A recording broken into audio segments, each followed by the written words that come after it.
काम बड़ा शत्रु है, इसीलिए उन्नति नहीं हो पाती अध्यात्म में। और जो संसार में, उनको तो पता ही नहीं कि मैं पाप कर रहा हूं, वो और खुश होते हैं कि आज हमने ये भोग लिया, आज हमने ये छल कर लिया, आज हमने ये कपट कर लिया। कामना से कर्म होते हैं, कामना जितनी बढ़ती जाती है पाप कर्म उतना ही बढ़ते जाते हैं। शास्त्र के विरुद्ध मनमानी आचरण में पाप ही होता है। शब्द याद कर लो, शास्त्र आज्ञा के विरुद्ध मनमानी आचरण में सदैव पाप ही होता है। ये विकर्म बड़ा भयावह होता है और ये भारी दंड देता है, और ये कभी नष्ट नहीं होता। नष्ट तो भगवान कर सकते हैं केवल। ये आकाश में छाया हुआ शत्रु समझो, जिस समय इसका समय आएगा उसी समय भयानक घटना रूप बन जाएगा, ये रोग रूप बन जाएगा। किसी की भी बुद्धि में बैठकर आपका अहित करो, बड़ा विचित्र स्वरूप है। कोई पूछ रहा था कि भाई भगवान के यहां तो बहुत नरक भोगवाएं, फिर यहां जन्म दें और कष्ट दें, ऐसा एक पाप कर्म है? अगर इस सृष्टि में, भारत में तुम एक कोई पाप कर्म तुम्हारा प्रकाशित हो जाए कि एक हिंसा की, एक व्यभिचार किया, एक छेड़ा, तो उसकी सजा देख लो जाके कानून में।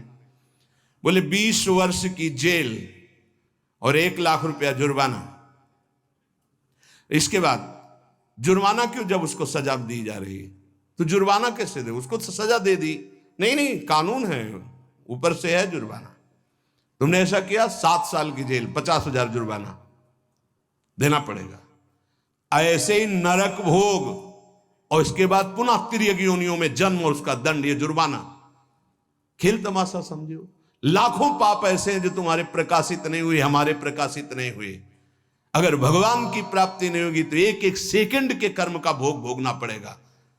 ये कब तक चलता रहेगा? जब से सृष्टि रची गई आज तक चल रहा है। तो इसलिए मुझे मनुष्य शरीर से तत्वबोध या भगवत प्राप्ति अत्यंत आवश्यक है। ये काम करने के लिए हम आए हैं। कर्मों को भोगना ही पड़ता है, चाहे जहां भाग के जाओ। किसी ने प्रश्न किया था कि आपने कहा देवराज इंद्र ने अहिल्या के साथ गलत व्यवहार किया, तो आपने ये नहीं बताया उसको दंड क्या मिला। क्योंकि दंड का विषय नहीं चल रहा था, विषय चल रहा था कि भोगाकर्षण कितना प्रबल होता है कि हजारों लाखों अप्सराओं का स्वामी भी, देवराज इंद्र भी, एक मुनि की कुटिया में जाता है और वहां ऐसे गंदे भाव से गौतम ऋषि का वेश धारण कर कर अहिल्या जी का, तो उसको जानते हो क्या दंड मिला था? उसको 1000 भग हो जाए तुरंत साप मिला था। तुझे भग से, भग माने योनि, तुझे योनि से बहुत प्यार है, तू देवराज इंद्र है, तू जो चाहे कर सकता है, तो देख मैं अभी तुझे दंड देता हूं। गौतम ऋषि ने कहा सहस्त्र भगधारी हो जा। पूरे शरीर में हजारों योनियां हो गई और हर योनि से महान दुर्गंध, अब बैठ त्रिभुवन पति बन करके चरणों में लौट गए। 1000 योनि पूरे शरीर में, योनि योनि और दुर्गंध युक्त घृणास्पद घोर नरक समझो, घोर नरक। चरणों में गिर गए, महाराज त्रुटि हो गई, आप भगवत स्वरूप ऋषि हो, आप बड़े दयालु, बहुत विनय की। तब का भोग तब तक जब तक भगवान रामावतार में नहीं आते। जब श्री राम अवतार लेंगे तो उनके दर्शन के लिए ब्रह्मादि सब देवता उपस्थित होंगे, तू भी उपस्थित होगा, तब यही भग 1000 नेत्र रूप में परिणित हो जाएंगे। ये दंड मिला था। तो जानते हो सिंहासन में बैठने से शर्म आती थी और महल में रहते थे अमरावतीपुरी में, निकलना मुश्किल था क्योंकि 1000 भग खुला उनके शरीर में बने हुए थे। कर्मणों गहनो गति, गहन है कर्म की गति, भोगना पड़ेगा। एकमात्र श्री भगवान क्षमा कर सकते हैं, दूसरा कोई नहीं। आम त्वाम सर्वपापेभ्यो मोक्षयिष्यामि मा शुचा। कामना जब उपासक के अंदर होती है तो ना चाहते हुए भी उससे पाप कर्म हो जाता है। विकर्म से बचना है तो काम, कामना, वासना मन ते अति कर दूर। राधा राधा राधा, पर है बहुत कठिन, बहुत कठिन है। कामना के त्याग के बिना ये निषिद्ध कर्म, पाप कर्म, विकर्म, इससे बचा नहीं जा सकता। गहनो कर्मणो गति, कर्म की बड़ी गहन गति है।